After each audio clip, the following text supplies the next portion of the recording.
કાયદાના ખરા લડવૈયા હવે મેદાનમાં ઉતર્યા છે.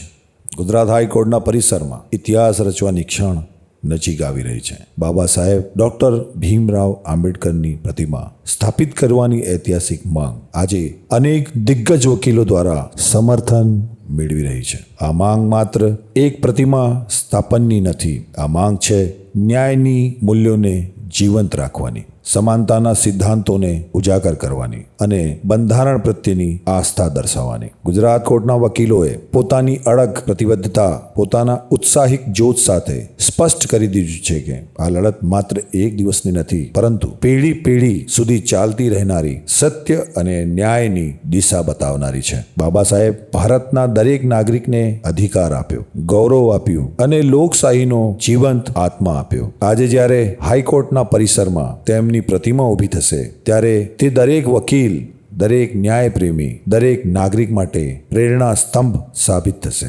આ અવાજ હવે અટકવાનો નથી, આ લડત હવે થંભવાની નથી. કાયદાના આ ખરા લડવૈયાઓએ પોતાની કલમે, પોતાના શબ્દો અને પોતાના સાહસથી ન્યાયના મંચને હંમેશા મજબૂત બનાવ્યો છે. આજે તેઓ પોતાના એકતાથી ફરી એકવાર સાબિત કર્યું છે કે જ્યાં ન્યાયનો સવાલ છે ત્યાં વકીલ સમાજ હંમેશા અગ્રેસર રહેશે. અત્યારે પરિસર ગૂંજી રહ્યો છે એક જ સંકલ્પથી: બાબા સાહેબ અમર રહો, બંધારણ અમર રહો અને ન્યાયનો દીવો હંમેશા પ્રગટતો રહો. જય ભીમ સાથીઓ, હું રત્નાબેન વોરા, એડવોકેટ, ગુજરાત હાઈકોર્ટ. સાથીઓ, 8 ઓગસ્ટના રોજ અમદાવાદના અનેક્સી ખાતે એડવોકેટ્સની એક મિટિંગ મળેલ અને તેની અંદર SC, ST, OBC, minority and like minded advocates association બનાવવામાં આવેલ છે. તો સાથીઓ, આ એસોસિએશનના ટૂંકા ગાળાના કામમાં નક્કી કરવામાં આવેલ છે કે બાબા સાહેબ ડૉક્ટર ભીમરાવ આંબેડકર ભારત રત્ન તેમની સ્ટેચ્યુને ગુજરાત હાઈકોર્ટના પ્રાંગણમાં મુકાવવા માટે રજૂઆત કરવામાં આવશે અને આ રજૂઆતના ભાગરૂપે એક રિપ્રેઝન્ટેશન તૈયાર કરવામાં આવેલ છે. જે રિપ્રેઝન્ટેશન ગુજરાત હાઈકોર્ટના ચીફ જસ્ટિસ ઓનરેબલ મિસિસ સુનિતાજી અગ્રવાલને આપવામાં આવશે અને તે પહેલાં આ રિપ્રેઝન્ટેશનમાં ગુજરાતના તમામ બારમાંથી સહીઓ ઉઘરાવવામાં આવેલ છે અને આ પછી ગુજરાત હાઈકોર્ટના બાર એસોસિએશનના પ્રમુખ તેમજ ગુજરાત બાર કાઉન્સિલના પ્રમુખને તેમના રિકમેન્ડેશન માટે આ એક ભલામણ લેવામાં આવશે અને ત્યારબાદ ગુજરાત હાઈકોર્ટના ચીફ જસ્ટિસથી ત્યારબાદ ગુજરાતના મુખ્યમંત્રી તેમજ ગુજરાતના વિરોધ પક્ષના નેતાશ્રીને પણ આ રિપ્રેઝન્ટેશન આપવામાં આવશે, જેથી કરીને તેઓ પણ ભલામણ કરી શકે. સાથીઓ, આ ભગીરથ કામમાં ગુજરાતના તમામ એડવોકેટ્સે તેમજ ગુજરાત હાઈકોર્ટના ટોપમોસ્ટ સિનિયર એડવોકેટ્સથી લઈને જુનિયર એડવોકેટ સુધી બધાએ જ ખૂબ જ સહકાર આપેલ છે. તો તેમના બધાના સહકાર બદલ હું આપ સૌનું આભાર માનું છું અને મને સંપૂર્ણ વિશ્વાસ છે કે વિશ્વ વિભૂતિ, વિશ્વ રત્ન, મહામાનવ, મહાનાયક, બોધિસત્વ, ભારત રત્ન, ભારતના બંધારણના ઘડવૈયા, આપણા સૌના તારણહાર ડૉક્ટર ભીમરાવ આંબેડકર સાહેબની સ્ટેચ્યુને આપણે બધાના સહયોગથી ગુજરાત હાઈકોર્ટના પ્રાંગણમાં સ્થાપિત કરાવીશું. એ સાથે મારી વાત અહીંયા જ પૂરી કરું છું. જય ભીમ. તાપી જિલ્લાના વ્યારા ખાતે આવેલ રેસિડેન્ટ સેશન્સ કોર્ટના 12મા જે મુકેશભાઈ ચૌધરી પ્રમુખ સાહેબ છે એ અને એમની સાથે જોડાયેલા તમામ વ્યારા બારના એડવોકેટ્સનો આભાર માનીએ છીએ કે જેઓએ ડૉક્ટર બાબા સાહેબ આંબેડકર ભારતના સૌથી વિદ્વાન અને આંતરરાષ્ટ્રીય જે ખ્યાતિ ધરાવનાર ભારત રત્ન ડૉક્ટર બાબા સાહેબ આપણા પ્રથમ એડવોકેટ હતા અને વિદ્વાન બંધારણના ઘડવૈયા તરીકે એમણે જે સિંહ ફાળો આપ્યો છે ભારત દેશને, ને ભારત દેશનું બંધારણ જેમણે લખ્યું છે, જેના કારણે ભારતની તમામ કોર્ટો અને વહીવટ બંધારણ પ્રમાણે ચાલે છે. એ બાબતે ગુજરાત રાજ્યમાં આવેલી ગુજરાત હાઈકોર્ટમાં બાબા સાહેબનું ટુકડું મૂકવા માટે અમે જે ઠરાવ કર્યો છે ગુજરાત હાઈકોર્ટમાં, તે ઠરાવને માન આપીને સર્વ ભાઈઓ અને બહેનોએ જે સાથ સહકાર અને આમાં સંમતિ આપી છે, સહી આપી છે, તે બદલ હું સૌનો આભાર વ્યક્ત કરું છું અને આ સ્વીકારું છું. जय भारत। देखिए, आपका आभार। Doctor B.R. आम्बेडकर जो भारत के विश्व विभूषित भारत रत्न डॉक्टर बाबा साहब जो है हमारे आदरणीय वंदनीय, जिनके सहारे उन्होंने जो कॉन्स्टिट्यूशन, जो आर्किटेक्ट ऑफ कॉन्स्टिट्यूशन बनाया, तो कॉन्स्टिट्यूशन की वजह से पूरा देश चल रहा है। आज जो देश कॉन्स्टिट्यूशन के ऊपर है, तो इस तरह से कॉन्स्टिट्यूशन बनाने वाले जो है डॉक्टर B.R. आम्बेडकर, भारत में ऐसा कोई व्यक्ति नहीं था। इनके साथ में ड्राफ्टिंग कमेटी के चेयरमैन थे, तो चेयरमैन होने के लिए उनके साथ में जो टीम थी, वो टीम में से भी जो लोग थे वो सब उन्होंने सपोर्ट नहीं किया और जिम्मेदारी डॉक्टर बाबा साहब आम्बेडकर के ऊपर आ गई।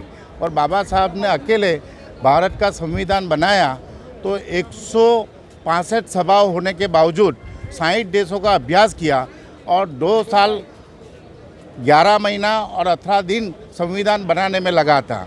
ऐसे हमारे डॉक्टर बाबा साहब आम्बेडकर, जब उनके पास 32 डिग्रियां हैं, बड़ी बड़ी डिग्रियां हैं, इनमें से सबसे बड़ी डिग्री लॉ डिग्री जो है LLD, जो PhD करने के बाद लॉ करते हैं, तो वो LLD डॉक्टर ऑफ लॉज की बड़ी डिग्री डॉक्टर बाबा साहब के पास थी।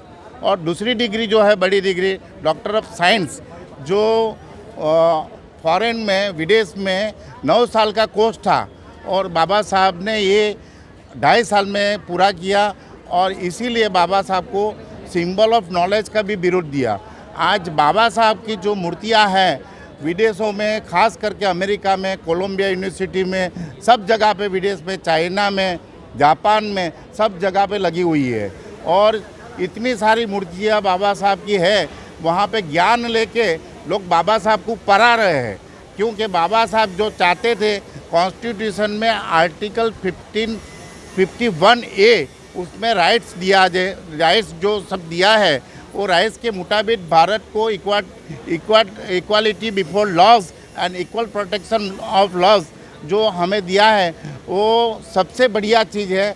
और भारत के नहीं मगर विदेशों में एंटोनियो गुटेरेस, यूनाइटेड नेशंस के चेयरमैन जो है, उन्होंने कहा कि अगर संविधान, बाबा साहब का संविधान पूरा विश्व में लागू किया जाए तो विश्व में शांति और विकास हो सकता है। ये एंटोनियो गुटेरेस ने बोला है।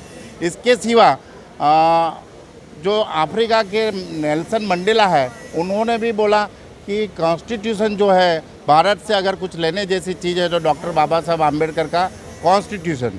इसीलिए और इसके बाद में नॉर्थ कोरिया में जो किम जॉन जो सरमुखत्यारशाही है, उन्होंने भी डॉक्टर बाबा साहब के चरणों में वंदन किया और बाबा साहब को मानने लगे और पूरे विश्व में डॉक्टर बाबा साहब को बहुत अच्छी तरह से मान रहे हैं और अच्छी तरह से पढ़ा रहे हैं। तो हम क्यों पीछे रह जाए? तो इसीलिए 2023 में सुप्रीम कोर्ट ने भी डिसाइड किया और सुप्रीम कोर्ट में भी उसकी प्रीमाइसिस में डॉक्टर बाबा साहब आम्बेडकर की पूरी प्रतिमा गाउन के साथ लगी हुई है। तो हमने भी सोचा कि भाई गुजरात हाई कोर्ट में भी ये प्रतिमा लगनी चाहिए और हमने एक रिजोल्यूशन पास किया जहाँ पे बहुत सारे लोग एडवोकेट थे, उन्होंने मंजूरी लेकर हमने एक रिजोल्यूशन पास किया। उसके बाद में हमने सोचा कि पूरे जो भी लोग चाहते हैं, कंसेंट देना चाहते हैं, सम्मति देना चाहते हैं, उनके साथ में रहकर गुजरात हाई कोर्ट के चीफ जस्टिस को एक मेमोरेंडम देंगे। उसके बाद में गुजरात हाई कोर्ट डिसाइड करेंगे कि भाई बाबा साहब का स्टेचू रखना है कि नहीं रखना है, और रखने के लिए हम जो भी करना पड़े, पिटीशन करना पड़े, कार्यवाही करना पड़े, जो भी करनी पड़ेगी वो हम करने के लिए तैयार है। यहाँ पे सूरत बार में मैं आया हूँ, तो सूरत बार में सभी महान विद्वान एडवोकेट जो लोग हैं, वो सब लोगों ने हमें बहुत सपोर्ट किया है। अच्छी तरह से वो लोग कोऑपरेट कर रहे हैं। सभी चाहते हैं, चाहे कोई भी धर्म का हो, कोई जाति का हो, कोई भी हो, उन्होंने हमें सपोर्ट किया है। वो चाहते हैं कि ऐसे विद्वान आदमी की प्रतिमा गुजरात हाई कोर्ट में लगनी चाहिए। तो मैं इस यहाँ पे सबका धन्यवाद करता हूँ। गुजरात में सूरत बार एसोसिएशन के जितने भी लोग हमें सपोर्ट कर रहे हैं उसका भी धन्यवाद करता हूँ और चाहता हूँ कि ऐसी मूर्ति सूरत में सूरत की कोर्ट में भी लगे तो इसी भी मूवमेंट करेंगे हम बाद में।